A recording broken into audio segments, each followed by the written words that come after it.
Hello friends, मागच्या session मध्ये आपण बँकिंग हा जो टॉपिक आहे इकॉनॉमिक्स मधला जो महत्वाचा आहे तो सुरू केला होता. त्याचं पहिलं लेक्चर झालं होतं. आजचं हे दुसरं सेशन आहे बँकिंग या टॉपिकचं. ठीक आहे. सो बँकिंग मध्ये आपण बँकिंग जो परीक्षेला वारंवार विचारला जातोय, सगळ्या परीक्षेसाठी महत्वाचा आहे. राज्यसेवा कंबाईन असेल किंवा तुमच्या ज्या काही डायरेक्ट रिक्रुटमेंट आहेत TCS IBPSच्या, त्यालाही बँकिंग हा टॉपिक विचारला जात असतो. मग आपण आजच्या लेक्चर मध्ये आपण पाहणार आहोत ते म्हणजे यम नरसिंहन समिती. यम नरसिंहन समिती फर्स्ट. आता ही जी काही यम नरसिंहन समिती फर्स्ट आहे, ही यम नरसिंहन समिती फर्स्ट कधी आली होती तर ही इसवी सन 1991 मध्ये, इसवी सन 1991 मध्ये यम नरसिंहन समिती फर्स्ट आलेली होती. कारण 91चा हा जो कालावधी आहे, 91चा कालावधी हा LPG प्रोग्राम जो आहे, LPG प्रोग्रामचा कालावधी आहे. याला आपण लिबरलायझेशन, प्रायव्हेटायझेशन आणि ग्लोबलायझेशन असं म्हणूया आपण, किंवा मराठीमध्ये हा जो काही कालावधी आहे त्याला आपण उखाजा, उदारीकरण, खाजगीकरण आणि जागतिकीकरणाचा कालावधी असं म्हणतो आपण. आणि मग याच्या अंतर्गत आपण आपल्या देशामध्ये आर्थिक सुधारणा केल्या आणि त्याच आर्थिक सुधारणांचा एक भाग म्हणून आपण यम नरसिंहन समिती ही स्थापन केली होती.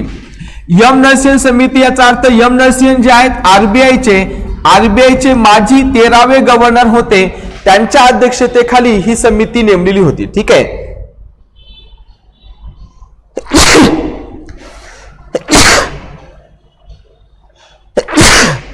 सॉरी. सो इसवी सन 1991 ची समिती, यालाच आपण वित्तीय क्षेत्रविषयक सुधारणा समिती असंही म्हणूया आपण. वित्तीय क्षेत्रविषयक सुधारणा समिती महत्वाची समिती आहे, किंवा या समितीला बँकिंग क्षेत्रविषयक सुधारणा समिती, बँकिंग क्षेत्रविषयक सुधारणा समिती असंही म्हटलं जातं. परीक्षेला दोन्हीपैकी कोणतंही नाव येऊ शकतं. वित्तीय क्षेत्रविषयक सुधारणा समिती किंवा बँकिंग क्षेत्रविषयक सुधारणा समिती, या समितीने महत्वाच्या शिफारशी केल्या. मग कोणकोणत्या महत्वाच्या शिफारशी केल्या? पहिली अतिशय महत्वाची शिफारस, बँका ज्या आहेत, बँकांचं राष्ट्रीयकरण हे थांबवण्यात यावं. बँकांचं राष्ट्रीयकरण जे आहे हे राष्ट्रीयकरण थांबवण्यात यावं. याचा अर्थ काय? याच्या पूर्वी म्हणजे इसवी सन 1969 ला सरकारने 14 बँकांचं राष्ट्रीयकरण केलेलं होतं. इसवी सन 1971 मध्ये 14 बँकांचं राष्ट्रीयकरण केलं, ज्यांच्या ठेवी ज्या आहेत त्यांच्या ठेवी ह्या 50 कोटीपेक्षा अधिक होत्या. 50 कोटीपेक्षा अधिक ठेवी असणाऱ्या 14 बँकांचं राष्ट्रीयकरण केलं गेलं होतं. त्यानंतर दुसरं राष्ट्रीयकरण झालं 1980 ला. 6 बँकांचं राष्ट्रीयकरण झालं, 6 बँकांचं, ज्यांच्या ठेवी ह्या ज्या आहेत त्यांच्या ठेवी ज्या होत्या ह्या 200 कोटीपेक्षा अधिक होत्या, 200 कोटीपेक्षा अधिक. ठीक आहे. सो 1969 आणि 1980 असं 2 वेळा बँकांचं राष्ट्रीयकरण झालं. राष्ट्रीयकरण म्हणजे काय तर खाजगी क्षेत्रातल्या बँका सरकारने स्वतःच्या ताब्यात घेणं, त्याला आपण राष्ट्रीयकरण असं म्हणूया. मग आता नरसिंहन समितीचं म्हणणं होतं की यापुढे आता राष्ट्रीयकरण करू नये, राष्ट्रीयकरण थांबवलं पाहिजे. त्यानंतर दुसरी महत्वाची शिफारस की खाजगी क्षेत्रामध्ये बँका स्थापन करण्यासाठी परवानगी दिली पाहिजेत. का बरं? कारण 1969 ला सरकारने राष्ट्रीयकरण केलं, तेव्हापासून खाजगी क्षेत्रामध्ये बँका स्थापन करण्याची परवानगी कुणालाही नव्हती. मग आता यापुढे खाजगी क्षेत्रामध्ये सुद्धा बँका स्थापन करण्याची परवानगी दिली पाहिजे अशी शिफारस केली होती. त्यानंतर एसएलआर जो आहे 38.50% वरून हा 25% इतका कमी केला पाहिजे.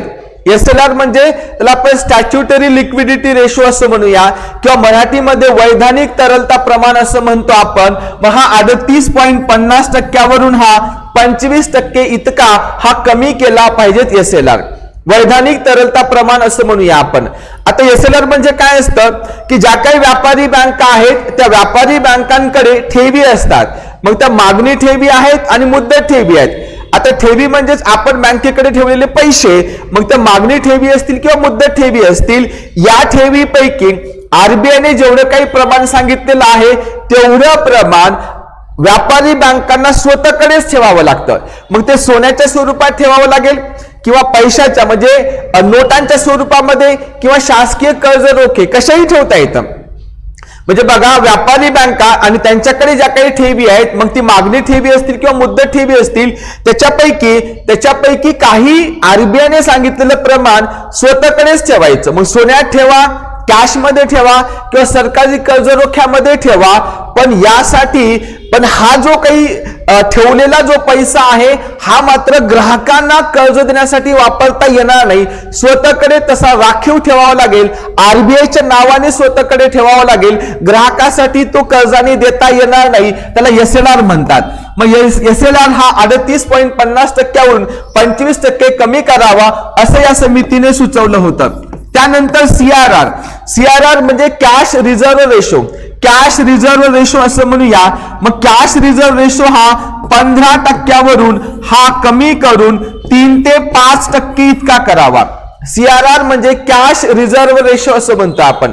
मग CRR काय असतो हा, तर CRR हा जो आहे तर हा आरबीआय कडे ठेवावा लागतो, आरबीआय कडे, आणि तोही कॅशच्या स्वरूपात ठेवायचा, आरबीआय कडे ठेवायचा आहे, कॅशच्या स्वरूपात ठेवायचा आहे। कोणी ठेवायचं आहे, व्यापारी बँकांनी ठेवायचं आहे। कशापैकी, व्यापारी बँकांकडे ज्या काही मुद्दत ठेवी आहेत आणि मागणी ठेवी आहेत यापैकी काही पैसे आरबीआय कडे कॅशच्या स्वरूपात ठेवायचे असतात, त्याला काय म्हणूया आपण, CRR किंवा कॅश रिझर्व्ह रेशो असं म्हणूया आपण। मग हा 15% जो आहे तो कमी करून 3 ते 5% करावा असं सुचवलं होतं। त्यानंतर प्राधान्य क्षेत्र कर्ज पुरवठा जो आहे, प्राधान्य क्षेत्र कर्ज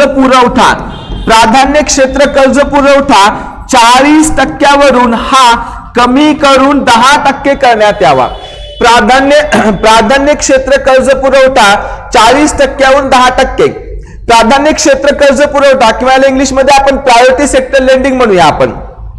याचा अर्थ काय असतं की आरबीआयचे काही नियम आहेत आणि त्या नियमाप्रमाणे प्रत्येक व्यापारी बँकांना ती जेवढं काही कर्ज देत असते त्याच्यापैकी 40% कर्ज हे शेतकऱ्यांना द्यावं लागणार आहे, त्यानंतर आर्थिकदृष्ट्या दुर्बल वर्गाला द्यावं लागणार आहे आणि सूक्ष्म उपक्रमांना द्यावं लागणार आहे। मग शेतकरी असेल, सूक्ष्म उपक्रम आणि आर्थिकदृष्ट्या दुर्बल यांना कंपल्सरी प्रत्येक व्यापारी बँकेने 40% कर्ज द्यावं लागतं, त्याला प्राधान्य क्षेत्र कर्ज पुरवठा असं म्हटलं जातं।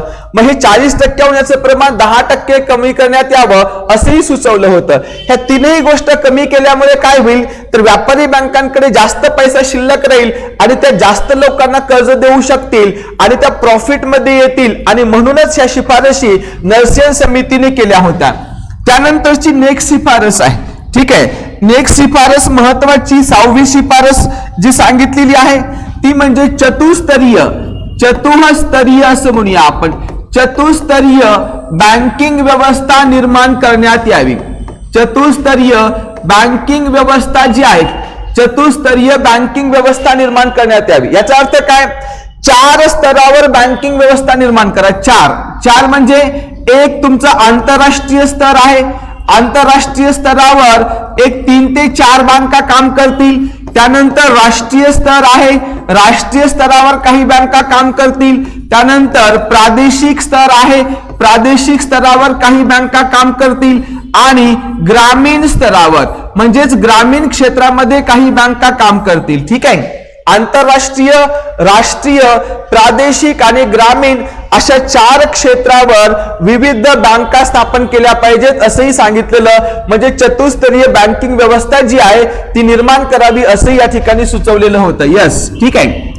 त्यानंतर 7वं महत्वाचं इथे सांगितलेलं की ज्या काही सार्वजनिक बँका आहेत, सार्वजनिक बँका म्हणजे सरकारच्या बँका, या सार्वजनिक बँकांना स्वायत्तता दिली गेली पाहिजे।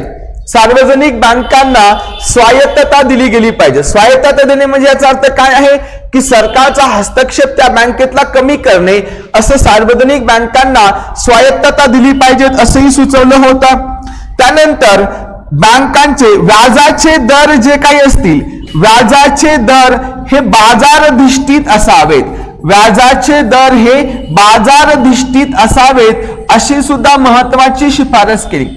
बाजाराधिष्ठित म्हणजे काय? म्हणजे बँकेने जे काही कर्ज दिलं त्या कर्जावर बँक काहीतरी व्याज लावत असते, पण ते व्याज अगोदर आरबीआय ठरवायची की किती व्याजाने ते कर्ज द्यायचे.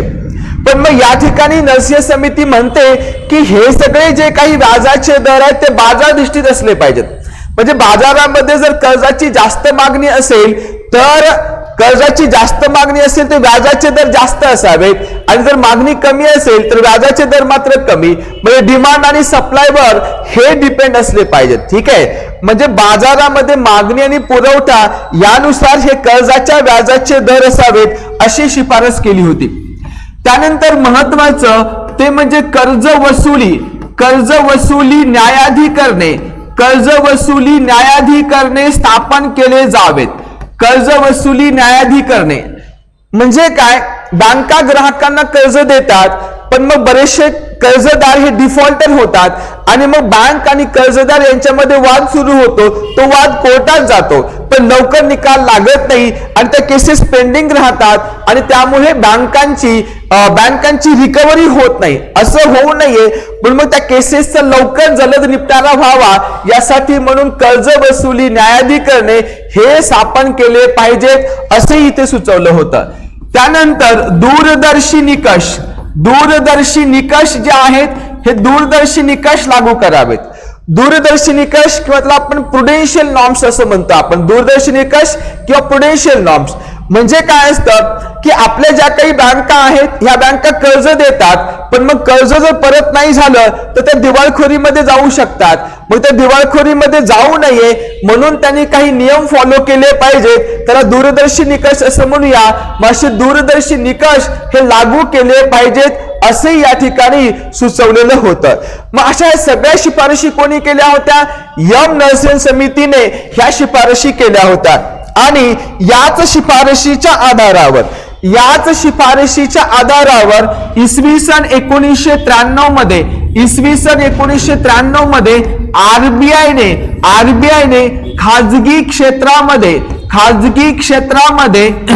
खाजगी क्षेत्रामध्ये व्यापारी बँका स्थापन करण्यास परवानगी दिली होती. ठीक आहे, आरबीआयने काय केलेलं होतं? मग इसवी सन 1993 मध्ये खाजगी क्षेत्रामध्ये व्यापारी बँका स्थापन करायला परवानगी दिली.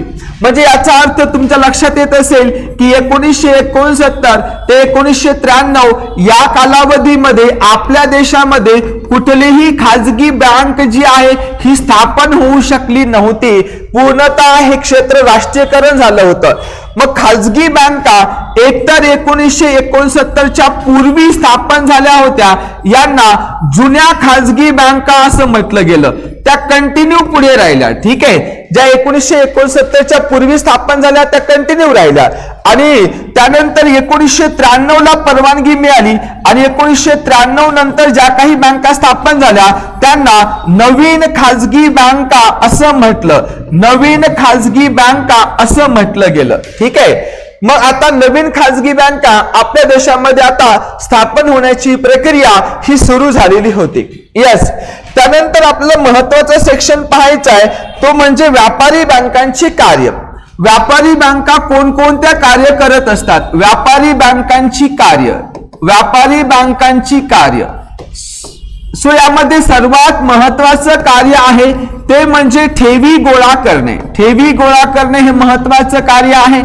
त्यानंतर दुसरं महत्वाचं कार्य आहे ते म्हणजे कर्जे देणे आणि तिसरं महत्वाचं कार्य बँकांचं आहे ते म्हणजे पैशाचे हस्तांतरण. हे तीन महत्वाची कामं व्यापारी बँकांना करावे लागतात. आपण एक एक पाहणार आहोत. पहिलं कार्य आहे ते म्हणजे ठेवी गोळा करणे हे महत्वाचं व्यापारी बँकांचं कार्य आहे.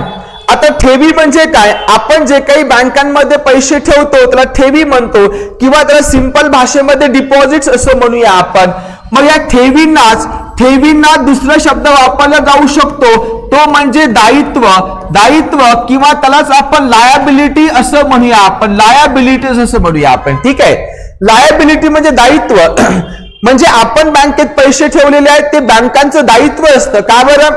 कारण आपण त्या ठेवीत पैसे ठेवलेत, ते पैसे बँकांनी काय करावे लागत असतात, विशिष्ट मुदतीनंतर व्याजासहित ते आपल्याला परत करावे लागतात. म्हणजे ते त्यांचं दायित्व आहे. ठीक आहे, ते दायित्व आहे. आणि बँकांनी जे काही कर्जे वाटप केले असतात, कर्जे वाटप केले ते त्यांची मात्र संपत्ती असते किंवा त्यांचं उत्पन्न आहे असं म्हणता येईल. म्हणजे बँकांनी वाटप केलेले कर्ज ही बँकांची संपत्ती आहे आणि बँकांकडे असलेल्या ठेवी ह्या मात्र बँकांचं दायित्व आहे असं म्हणता येतं. मग ठेवीचे मुख्यतः जर पाहिले तर मुख्यतः दोन प्रकार आहेत ठेवीचे. ठेवीचे मुख्यतः दोन प्रकार आहेत. पहिला प्रकार महत्वाचा तो म्हणजे मागणी ठेवी. ठीक आहे, किंवा यालाच आपण मागणी दायित्व असं म्हणतो आपण. आणि दुसरा जो प्रकार आहे तो म्हणजे मुदत दायित्व. पहिला प्रकार आहे बघा, ठेवी म्हणा किंवा त्याला दायित्व म्हणूया, याचा पहिला प्रकार आहे मागणी दायित्व. दुसरा प्रकार आहे तो म्हणजे मुदत दायित्व. मागणी दायित्व आणि मुदत दायित्व. याच्यामध्ये पहिला प्रकार आपण पाहूया, तो म्हणजे मागणी दायित्व. मागणी दायित्व म्हणू शकतो आपण किंवा त्यालाच आपण मागणी ठेवी असंही म्हणू शकतो. एकच मागणी ठेवी म्हणा किंवा मागणी दायित्व. मागणी ठेवी म्हणजे कोणत्या ठेवी असतात, तर याच्यामध्ये दोन प्रकारच्या ठेवी येतात. एक आहे ते म्हणजे चालू खात्यावरील ठेवी. चालू खात्यावरील ठेवी असं म्हणूया आपण. पहिली ठेवी महत्वाची कोणती आहे, चालू खात्यावरील ठेवी. आणि दुसरे जे आहे ते म्हणजे मुदत ठेवी, दुसरे जे आहे ते म्हणजे बचत खात्यातील ठेवी. बचत खात्यातील ठेवी असं म्हणूया आपण. बचत खात्यातील ठेवी या दोन ठेवींचा समावेश हा मागणी ठेवीमध्ये होत असतो. मागणी ठेवी म्हणजे ग्राहकाने मागणी केल्या केल्या व्यापारी बँकेने पैसे द्यावे लागतात, त्याला मागणी ठेवी म्हणतो आपण. मग चालू खात्यातील ठेवी याचा आपण सेव्हिंग अकाउंट म्हणतो आपण, जे प्रत्येकाचं असतं. या चालू खात्याच्या ठेवीमध्ये आपण महिन्याभरात किती वेळा पैसे टाकू शकतो, पण जर पैसे काढायचे असतील तर मात्र मर्यादा असते. आणि या ठेवीमध्ये जो काही पैसा आपण ठेवतो हा कधीही आपल्याला उपलब्ध करून द्यावा लागत असतो. त्यामुळे बँक हा पैसा स्वतःसाठी वापरत नाही आणि म्हणून ती यावर आपल्याला व्याज देत नाहीये. कधीतरी अगदी 2 रुपये 10 रुपये कधीतरी असं एक नॉमिनल व्याज मिळतं, पण बाकी कुठलंही मोठं व्याज या ठिकाणी मिळत नाहीये. कारण या ठेवीमध्ये आपण जे पैसे ठेवलेत तसेच ते अकाउंट मध्ये ठेवावे लागतात. कारण आपण कधीही पैसे ते ट्रान्सफर करू शकतो, फोन पे मार्फत, एटीएम मधनं काढू शकतो. म्हणून त्या पैशाचा वापर बँक करू शकत नाही आणि म्हणून त्यावरती आपल्याला व्याज देत नाहीये. ठीक आहे, यस. बचत खात्यातील ठेवी, ते म्हणजे बचत खात्यातील ठेवी. जे मी सांगितलं ते बचत खात्यातील ठेवी. आणि चालू खात्यातील ज्या काही ठेवी आहेत, आता हे चालू खात्यातील ठेवी म्हणजे कोण वापरतं, व्यापारी. चालू खातं म्हणजेच करंट अकाउंट. ठीक आहे, मी जे अगोदर सांगितलं ते बचत खात्यातलं होतं. आता जे सांगतोय ते करंट अकाउंट किंवा चालू खात्यातील ठेवीबद्दल आहे. आता चालू खात्यातील ठेवी कोण काढत असतं, तर व्यापारी काढत असतात. कारण व्यापाऱ्यांना दिवसभरात खूप वेळा पैसे टाकावे लागतात, काढावे लागत असतात आणि त्यांचं हे चालू खातं असतं, करंट अकाउंट असं म्हणूया. यामधलाही पैसा जो व्यापाऱ्याच्या अकाउंट मध्ये असतो बँक स्वतःसाठी वापरू शकत नाहीये, म्हणून बँक सुद्धा याच्यावर व्याज देत नाहीये. ठीक आहे, उलट ती कमिशन आकारते. मग मागणी ठेवीमध्ये चालू खात्यातील ठेवी जे व्यापाऱ्याच्या असतात आणि जनसामान्यांच्या मात्र बचत खात्यातील ठेवी असतात. या दोन प्रकारच्या ठेवींना आपण मागणी ठेवी असं म्हणतो. त्यानंतर दुसऱ्या प्रकारच्या ठेवी आहेत. दुसऱ्या प्रकारच्या ठेवी म्हणजे कोणत्या, तर मुदत ठेवी असं म्हणूया आपण. मुदत ठेवी. मुदत ठेवी. मुदत ठेवी याचा अर्थ काय, की तुम्ही अगदी 7 दिवसापासून ते 10 वर्षापर्यंत 7 दिवसापासून ते 10 वर्षापर्यंत तुम्ही काय करू शकता, बँकेमध्ये पैसे ठेवू शकता. 7 वर्षापासून 10 वर्षापर्यंत त्याला मुदत ठेवी म्हणतो आपण. कारण तुम्ही विशिष्ट मुदतीसाठी 2 वर्ष 3 वर्ष 4 वर्ष 5 वर्ष यासाठी पैसे ठेवताय, म्हणून त्याला आपण मुदत ठेवी असं म्हणतो आपण. मुदत ठेवी म्हणूया आपण. ठीक आहे, यस. मग या मुदत ठेवीमध्ये सुद्धा वेगवेगळे प्रकार पाहायला मिळतात आपल्याला. एक आहे ते म्हणजे पिग्मी ठेवी. पिग्मी ठेवी असंही म्हणू शकतो आपण. त्यानंतर दुसऱ्या प्रकारच्या आहेत त्या म्हणजे आवर्ती ठेवी असं म्हणूया आपण. आवर्ती ठेवी पिग्मी ठेवी आहेत. सेकंड आवर्ती ठेवी आहेत. त्यानंतर महत्वाच्या ठेवी आहेत त्या म्हणजे एनआरआयच्या ठेवी असं म्हणूया आपण. एनआरआयच्या ठेवी, यस एनआरआयच्या ठेवी असतील. त्यानंतर भविष्य निर्वाह निधी, भविष्य निर्वाह निधी मधल्या ठेवी, भविष्य निर्वाह निधी मधल्या ठेवी असतील. त्यानंतर कर बचत ठेवी असतील, कर बचत ठेवी असतील. ह्या सगळ्या ठेवी आहेत मुदत ठेवी म्हणजे विशिष्ट कालावधीसाठीच्या आहेत. पिग्मी ठेवी म्हणजे ज्यांचं उत्पन्न कमी आहे, छोटे व्यावसायिक आहेत, ते त्यांच्याकडे एकदाच पैसे येत नसतात आणि म्हणून प्रत्येक दिवसाच्या बेसिसवर प्रत्येक दिवशी 100 रुपये 200 रुपये किंवा 500 रुपये असं प्रत्येक दिवसाच्या बेसिसवर ते पैसे बँकेमध्ये जमा करत असतात आणि नंतर मग 5-6 वर्षांनी ते पैसे काढतात, त्याच्यावर त्यांना व्याज मिळत असतं. त्या पिग्मी ठेवी असं म्हणूया आपण. दुसऱ्या प्रकारच्या आहेत आवर्ती म्हणजे 15 दिवस किंवा महिन्याने, प्रत्येक महिन्याला त्यामध्ये पैसे ठेवले जातात. प्रत्येक महिन्याला, ठीक आहे, प्रत्येक महिन्याला त्या अकाउंट मध्ये पैसे जमा केले जातात आणि विशिष्ट वर्षानंतर व्याजासहित ते पैसे काढले जातात. त्याला आवर्ती ठेवी असं म्हणतो आपण. पिग्मी मध्ये दररोज पैसे ठेवले जातात, इथे मात्र आवर्तीमध्ये मात्र तुम्ही महिन्याला पैसे ठेवत असतात. त्यानंतर एनआरआय ठेवी, एनआरआय ठेवी नॉन रेसिडेंट ऑफ इंडिया असेही म्हणूया आपण. नॉन रेसिडेंट ऑफ इंडिया म्हणजे भारतीय नागरिक आहेत पण परदेशामध्ये कुठेतरी जॉब करतायत, सिलिकॉन व्हॅलीमध्ये करतायत, तिथे ते पैसे कमावतायत आणि आपल्या भारतीय बँकांमध्ये ते पैसे ठेवतात, त्याला एनआरआयच्या ठेवी असं म्हणतो आपण. त्यानंतर पीएफ आहे, भविष्य निर्वाह निधी ठेवी आहे. भारत सरकार पोस्ट किंवा बँकांमार्फत ही ठेवी जी आहे हा निधी तयार करत असतं पोस्टामध्ये किंवा बँकांमध्ये, ठीक आहे. याच्यामध्येही जे सरकारी कर्मचारी असतात किंवा इतर जे काही कर्मचारी आहेत, ठीक आहे, खाजगी क्षेत्रातील असतील की ज्यांनी ही स्कीम जॉईन केलेली आहे, त्यांचा जो काही पगारीतला प्रत्येक महिन्यातला पगारीमधला काही हिस्सा हा कापून या निधीमध्ये जमा केला जात असतो आणि विशिष्ट वर्षानंतर त्यांना व्याजासहित ते पैसे मिळत असतात. अशा प्रकारच्या ठेवी भविष्य निर्वाह निधी ठेवी असंही म्हणतो आपण. त्यानंतर कर बचत ठेवी आहेत. कर बचत म्हणजे इन्कम टॅक्स जो आहे, इन्कम टॅक्स, जर इन्कम टॅक्स वाचवायचा असेल तर आपण बँकेच्या ठेवीमध्ये जर पैसा गुंतवला तर आपल्याला इन्कम टॅक्स भरायची आवश्यकता पडत नाही. हा त्याची मर्यादा आहे मात्र 1.5 लाख रुपयापर्यंत आणि 2 ते 5 वर्षासाठी तुम्हाला ते पैसे ठेवावे लागतात. अशा ठेवीमध्ये जे पैसे ठेवले त्याला कर बचत ठेवी असं म्हणूया आपण. मग पिग्मी ठेवी, आवर्ती ठेवी, एनआरआय ठेवी, भविष्य निर्वाह निधी ठेवी आणि कर बचत ठेवी हे सगळे प्रकार मुदत ठेवीचे आहेत. मग आपलं पहिलं हे व्यापारी बँकांचं कार्य जे आहे ते आपण डिस्कस केलेलं आहे, ते म्हणजे ठेवी गोळा करणे. आता दुसरं कार्य पाहायचंय ते म्हणजे कर्ज देणे, ठीक आहे. दुसरं महत्वाचं कार्य आहे ते म्हणजे कर्ज देणे. यस, कर्जे देणे किंवा अग्रिमे, कर्जे आणि अग्रिमे असं दोन्ही शब्द वापरता येतो, कर्जे आणि अग्रिमे, ठीक आहे. मग आता व्यापारी बँकांचं दुसरं महत्वाचं काम आहे ते म्हणजे कर्जे किंवा अग्रिमे देणे, कर्जे किंवा अग्रिमे देणे असं म्हणतो आपण.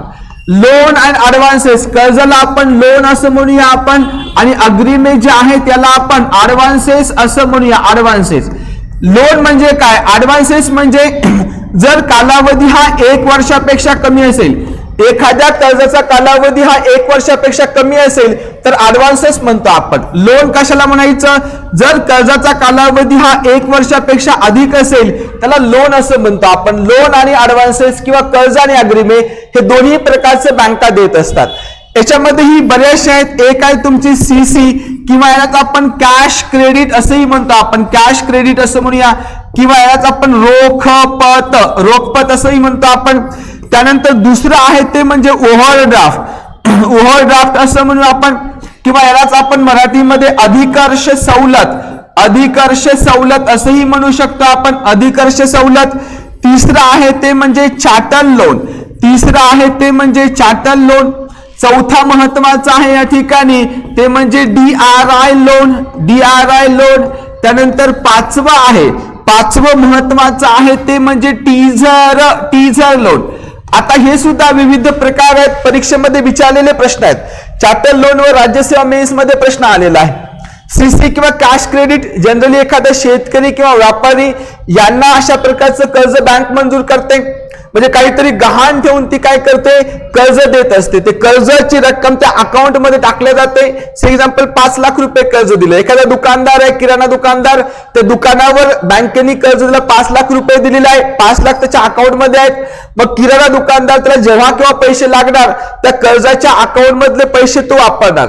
जेवढे पैसे वापरले तेवढ्यावर फक्त व्याज लागेल, बाकीच्यावर लागणार नाहीच आहे. ठीक आहे. मग अशा प्रकारे त्या व्यापाऱ्याला खेळता पैसा राहावा याच्यासाठी जे काही सुविधा असते ते म्हणजे सीसी असं म्हणतो आपण. ओव्हरड्राफ्ट किंवा अधिकर्ष सवलत. जनरली जे करंट अकाउंट असतं त्या करंट अकाउंटच्या अगेन्स्ट व्यापाऱ्याला हे लोन मिळत असतं. म्हणजे हे सुद्धा बँकेने दिलेलं कर्जच असतं व्यापाऱ्याला. पण जे चालू खातं आहे त्या चालू खात्यावरचं क्रेडिट पाहून त्या व्यापाऱ्याला हे लोन दिलेलं असतं. ओव्हरड्राफ्ट असं म्हणूया आपण. चार्टर लोन म्हणजे काय, ज्या काही आपल्याकडे महागड्या वस्तू आहे, सोनं चांदी दागिने वगैरे, याच्या अगेन्स्ट हे गहाण ठेवून जे लोन मिळतं त्याला आपण चार्टर लोन असं म्हणतो आपण. DRI लोन कशाला म्हणायचं, differential rate of interest. DRI म्हणजे काय, differential rate of interest loan. म्हणजे 1970 ची हजारी समिती होती. 1970 ची हजारी समिती होती. या हजारी समितीने शिफारस केल्यामुळे या लोनची सुरुवात झाली आहे, DRI लोन. मग DRI लोन म्हणजे आपल्या देशातील जो काही मागास वर्ग आहे, गरीब वर्ग आहे, आर्थिकदृष्ट्या कमकुवत वर्ग आहे, अशा वर्गाला बँकांमार्फत स्वस्त दर म्हणजे फक्त 4% दराने जे काही कर्ज दिलं जातं त्याला DRI लोन म्हणतात. रेट ऑफ इंटरेस्ट, कारण इतर जे काही रेट ऑफ इंटरेस्ट असतात त्याच्यापेक्षा हा रेट ऑफ इंटरेस्ट कमी असतो म्हणून याला DRI लोन आहे. इतर अदरवाईज सामान्य माणसाला वेगळा रेट ऑफ इंटरेस्ट लागणार आहे, पण आर्थिकदृष्ट्या हा कमकुवत वर्ग आहे म्हणून याला कमी इंटरेस्टने लोन दिलं जातं, तो म्हणजे DRI लोन आहे. त्यानंतर टीजर लोन आहे.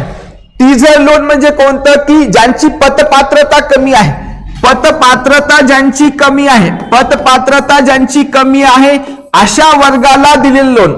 पतपात्रता याचा अर्थ काय, की कर्ज फेडण्याची क्षमता ज्या व्यक्तीची कमी आहे. म्हणजे एखादा गरीब व्यक्ती आहे की तो काही मॉर्गेज ठेवू शकत नाही बँकेमध्ये, कर्ज फेडण्याची त्याची क्षमता कमी आहे, पण तरी सुद्धा शासनाच्या नियमाप्रमाणे त्याला कर्ज द्यावं लागतं. आणि मग अशा व्यक्तीला जे कर्ज दिलं थोडंसं रिस्की असतं, कमी दराने दिलं जात असतं, मॉर्गेज काही नसतं, म्हणून त्याला टीजर लोन असं म्हटलं जात असतं. मग हे कर्जे किंवा अग्रिमेमध्ये हे सगळे प्रकार आहेत. रोखपत आहे, अधिकर्ष सवलत आहे, DRI लोन आहे, टीजर लोन आहे, हे सगळं पाहता येत असतं. ठीक आहे. यस. त्याच्यानंतर तिसरं महत्वाचं बँकांचं काम आहे जे आता खूप मोठ्या प्रमाणामध्ये वाढतं आहे ते म्हणजे पैशाचे हस्तांतरण. पैशाचे हस्तांतरण हे महत्वाचं काम आहे. पैशाचे हस्तांतरण असं म्हणूया आपण, की पैसे पाठवले जातात. मग पैशाचे हस्तांतरण जे आहे तर असं म्हणता येईल हे ऑनलाईन आणि ऑफलाईन अशा 2 पद्धतीने होतं. ऑनलाईन आणि ऑफलाईन असं म्हणूया आपण. ऑफलाईन म्हणजे बँकेत जाऊन आणि ऑनलाईन म्हणजे तुम्ही मोबाईल इंटरनेटद्वारा पैसे ट्रान्सफर करू शकता. ऑफलाईन मध्ये काय काय, तुम्ही पैसे पाठवायचे असेल तर बँकेत जाऊन पावती भरा, पावती बँकेत जाऊन भरायची आहे आणि पैसे पाठवायचे, ट्रान्सफर करायचे. पण आता ही पद्धत ऑलमोस्ट बंद आहे सारखी आहे, कोणी फार जास्त काही जात नाही पावती वगैरे भरायला. त्यानंतर दुसरा प्रकार आहे तो म्हणजे चेक आहे. चेकद्वारे सुद्धा तुम्ही पेमेंट देऊ शकता, पैसे ट्रान्सफर करू शकता. चेक मात्र हे थोडंसं असं म्हणता येईल की पोस्टपेड साधन आहे. पोस्टपेड का बरं, कारण तुम्ही चेक अगोदर देऊ शकता पुढच्या पार्टीला आणि अकाउंट मध्ये पैसे मात्र तुम्ही नंतरही टाकू शकता. चेक मध्ये फसवणूक होण्याची शक्यता असते, कारण चेक बाउन्स होण्याची पण शक्यता असते या ठिकाणी. ठीक आहे. चेक आणि चेक साठी आता आपल्याकडे नवीन प्रकारचे चेक CTS 2010 नावाचे चेक येतात. चेक CTS प्रकारचे आहेत. आता CTS म्हणजे काय, चेक ट्रान्झॅक्शन सिस्टम आहे. चेक ट्रान्झॅक्शन सिस्टम म्हणजे आपण जर बँकेत चेक घेऊन गेलो तर ते काय इलेक्ट्रॉनिक मशीन मध्ये टाकायला सांगतात आणि मग त्या इलेक्ट्रॉनिक मशीन मध्ये त्या चेकची एक इलेक्ट्रॉनिक इमेज तयार होते आणि तीच इलेक्ट्रॉनिक इमेज मग सगळ्या सेंटरवर फिरते आणि आपल्या अकाउंट मधले क्रेडेन्शियल तपासले जातात आणि इमिडिएट दुसऱ्याच्या अकाउंट मध्ये हे पैसे ट्रान्सफर केले जातात ज्याच्या अकाउंट मध्ये पैसे पाठवायचे. ही प्रोसेस फार फार तर एका दिवसामध्ये होते आणि ताबडतोब चेक आपला क्रेडिट होऊन पैसे मिळत असतात.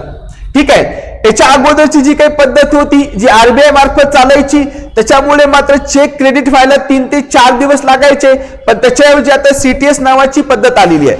अगोदरची जी होती ती MICR बेस होती. MICR म्हणजे मॅग्नेटिक इंक कॅरेक्टर रिकॉग्निशन ही बेस होती. आता मात्र सीटीएस ही पद्धत आलेली आहे. त्यानंतर डीडी आहे. डीडी किंवा डिमांड ड्राफ्ट म्हणतो आपण. डीडी हा असं म्हणता येईल की हा प्रीपेड साधन आहे. म्हणजे तुम्हाला अगोदर बँकेमध्ये अकाउंटमध्ये पैसे टाकावे लागतील आणि पुढच्या व्यक्तीला जेवढे पैसे पाठवायचे तेवढ्याचा डीडी तुम्हाला काढावा लागेल. म्हणजे तुम्हाला अगोदर पैसे टाकायचे आणि त्याचा डीडी बनवायचा आहे. त्यामुळे हे प्रीपेड साधन आहे आणि याच्यामध्ये फसवणूक होण्याची शक्यता नसते.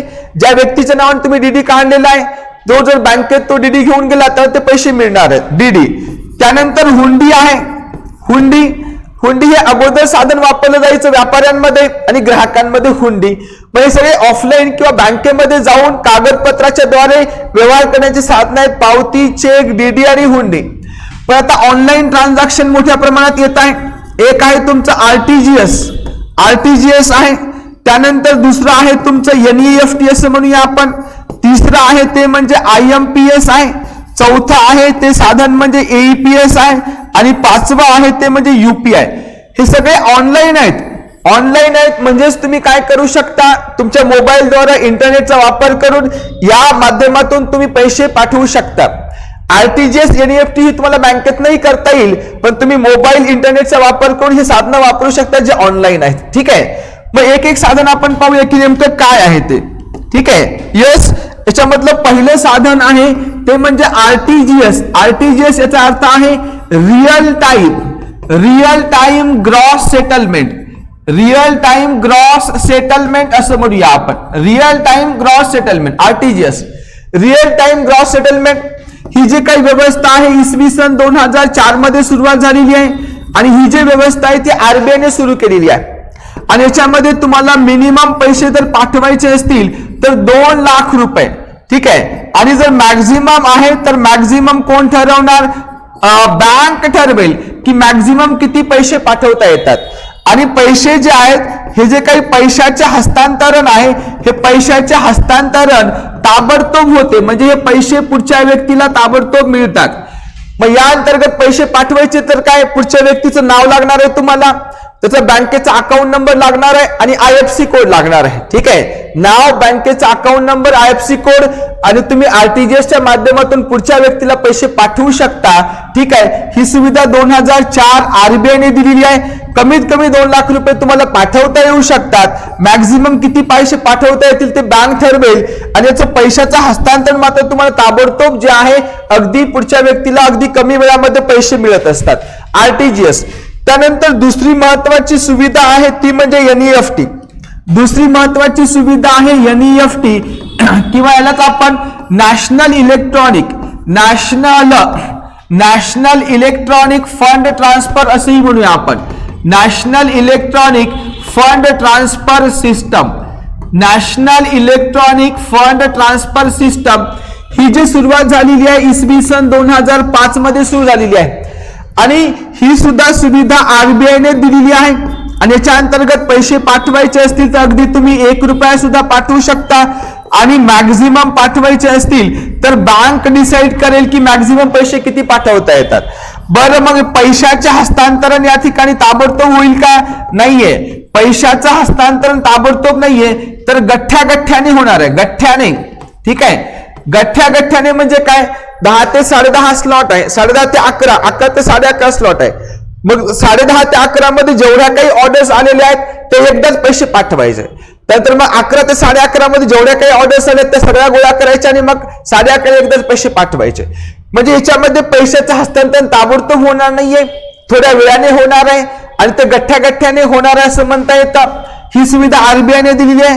तुम्ही अगदी 1 रुपया सुद्धा पाठवू शकता आणि जास्तीत जास्त किती पैसे पाठवायचे ती पर्टिक्युलर बँक ठरवणार आहे. याच्यामध्ये तुम्हाला पुढच्या व्यक्तीचं नाव लागणार आहे, IFSC कोड लागणार आहे, अकाउंट नंबर लागणार आहे, NEFT असं बोलूया. त्यानंतर तिसरी महत्वाची सुविधा आहे. तिसरी महत्वाची सुविधा या ठिकाणची आहे, तिसरी महत्वाची आहे ती म्हणजे IMPS. IMPS असं म्हणूया.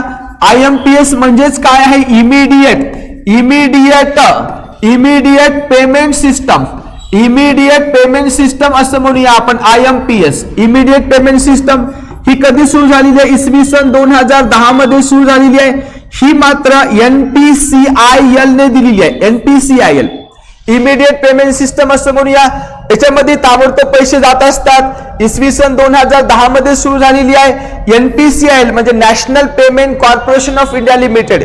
इसवी सन 2008 मध्ये ही संस्था स्थापन झालेली आहे आणि याच्या मार्फत हे सगळे पेमेंट ट्रान्सफर होत असतात. ठीक आहे. आणि मिनिमम पैसे किती पाठवू शकता तुम्ही? अगदी ₹1 सुद्धा पाठवू शकता. मॅक्झिमम काय असेल? मॅक्झिमम बँक डिसाईड करेल मॅक्झिमम.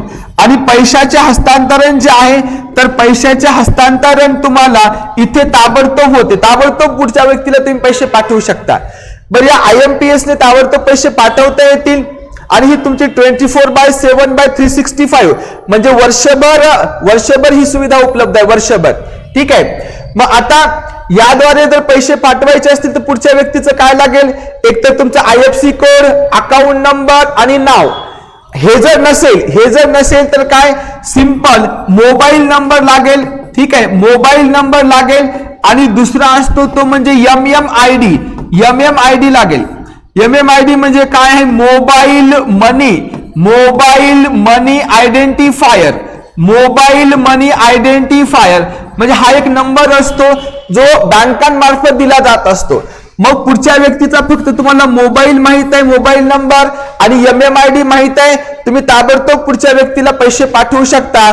जरी त्याचं नाव माहित नाही, IFSC कोड माहित नाही, बँक माहित नाही, काहीच माहित नाहीये, पण मोबाईल नंबर आणि MMID माहित असेल तर तुम्ही ताबडतोब पैसेही पाठवू शकता IMPS द्वारा. त्यानंतर चौथी महत्वाची सिस्टम आहे ती म्हणजे AEPS किंवा यालाच आपण आधार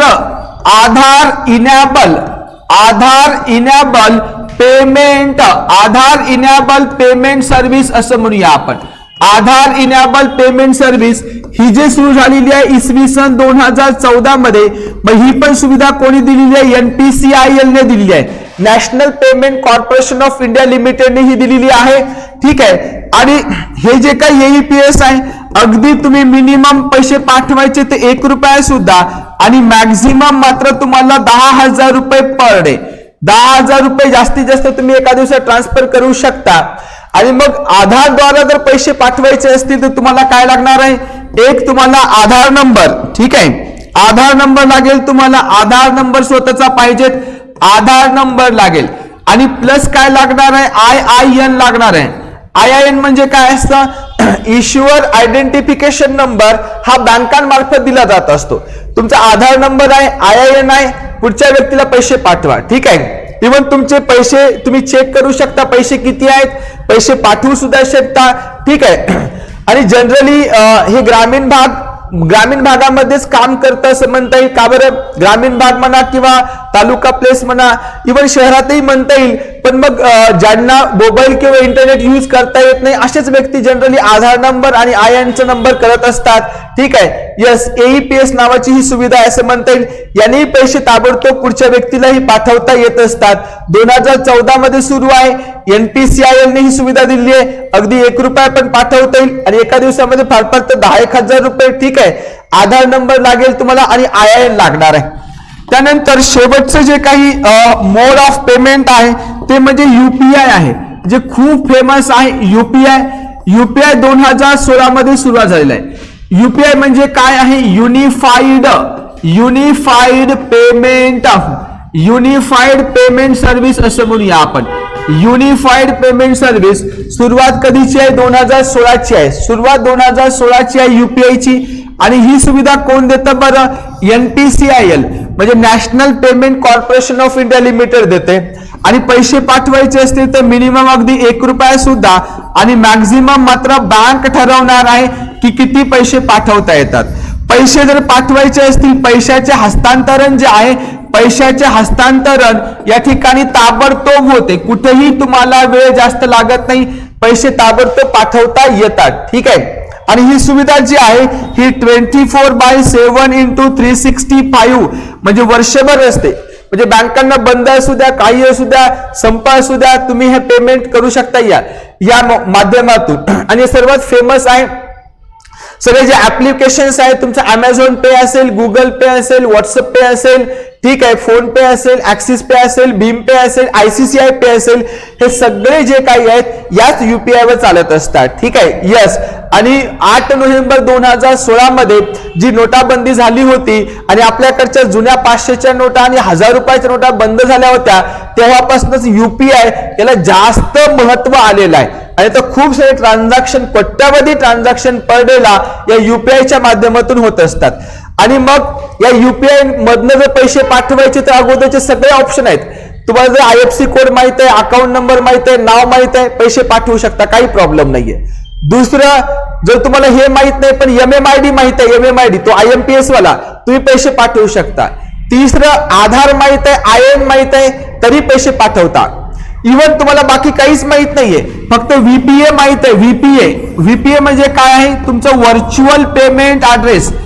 तुम्हाला बाकी काहीच माहित नाही पुढच्या व्यक्तीचा, फक्त आणि फक्त तुम्हाला व्हर्च्युअल पेमेंट ऍड्रेस माहित आहे. व्हर्च्युअल पेमेंट ऍड्रेस VPA माहित आहे, तरी सुद्धा तुम्ही काय करू शकता? पैसे पाठवू शकता. व्हर्च्युअल पेमेंट ऍड्रेस म्हणजे काय? हा जीमेल सारखा असतो. जीमेल @ आपला फोन नंबर असतो आणि मग YBL किंवा AXL वगैरे असं असतं. असा जीमेल एवढा जरी माहित असेल तरी तुम्ही पुढच्या व्यक्तीला पैसे पाठवू शकता. बाकी कोणत्याही डिटेल्सची आवश्यकता नसते. Yes friend. सो फ्रेंड्स, मग आजच्या लेक्चरमध्ये आपण भरपूर सारं शिकलोत आपण, आणि असंच आपण शिकत जाणार आहात. इकॉनॉमिक्स तुमचं एक चांगलं स्ट्रॉंग होणार आहे, डिटेल्स मध्ये होणार आहे मित्रांनो. आणि हे सगळे जे टॉपिक्स आहेत हे व्यवस्थितपणे तुमचे घेतले जातील. आणि जर अधिकची माहिती जर तुम्हाला पाहिजे असेल तर आपलं टेलिग्राम चॅनल आहे. ठीक आहे, टेलिग्राम चॅनल सुद्धा आहे बघा, टेलिग्राम चॅनल. हे टेलिग्राम चॅनलवर तुम्ही जॉईन व्हा. सारथी SPK नावाचं टेलिग्राम चॅनल आहे.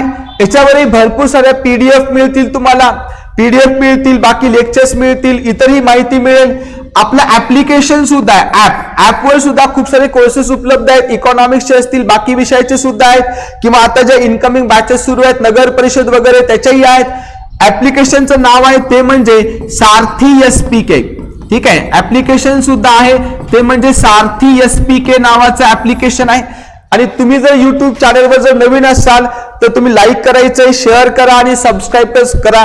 आणि कोणत्या टॉपिकवर तुम्हाला व्हिडिओ पाहिजे आहे इकॉनॉमिक्सच्या किंवा कोणत्या विषयावर, तर तुम्ही कमेंट बॉक्समध्ये सांगू शकता मित्रांनो. यस. सो थांबूया इथे मग आपण. Thank you so much. Thanks a lot.